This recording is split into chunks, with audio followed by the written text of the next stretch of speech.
question from Jen Zients, who's amazing, over the Center for Brain Health, Brain Performance Institute. I'll send you a link in a text following this, but check that place out. It's great. It's amazing. It saved me and my bride and my family. Just love that place a whole lot. But Jen's question is, where do you get? Oh, and if you wanted, Jen had to put me through my whole abstract mental assessment battery, so I think she's still pretty fatigued from that. Her question: where do you get your greatest source of inspiration?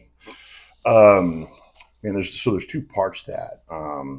One of the greatest sources of inspiration is to recognize I was made by a creator that wanted me to live this life that he's given me in every day to the fullest, and point people back towards him with the things I say, do, and think. That's the first part of it. And the second part of it is I talk a lot about this in Pursuing Elite. I talk about all elites know why they always find ways to never forget why they're doing what they're doing. And I've always felt like the most accomplished people I know, in the purest sense, not in accolades and titles, but when I say someone's accomplished, I mean look at the kind of the holistic goodness of their life and just the impact they've made. And a lot of times they have tremendous accomplishments and titles and awards, but it's not always. You can have one without the other, and it's you can have achievement without accolades and be pretty happy.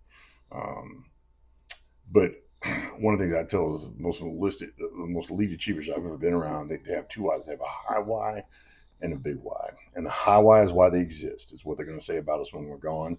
The stats on death are really, really convincing. And the big why is why do we use our time and our treasure and our talent the way we use our time, our treasure, our talent.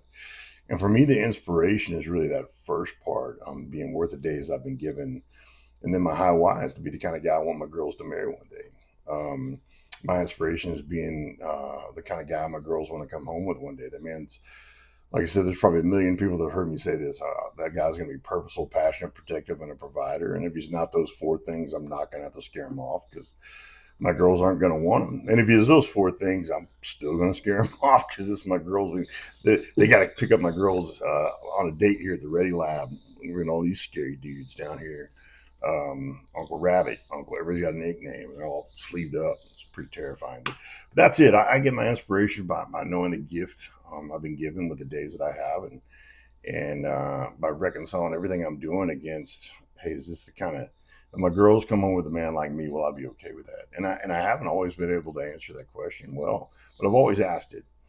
I've always asked myself that question, and I wish I could tell you I've always been able to answer that question well, but I haven't. And Center for Brain Health is one of the reasons I answer it better now than I used to when I first got out. But that's the answer. It's a great question. Thank you.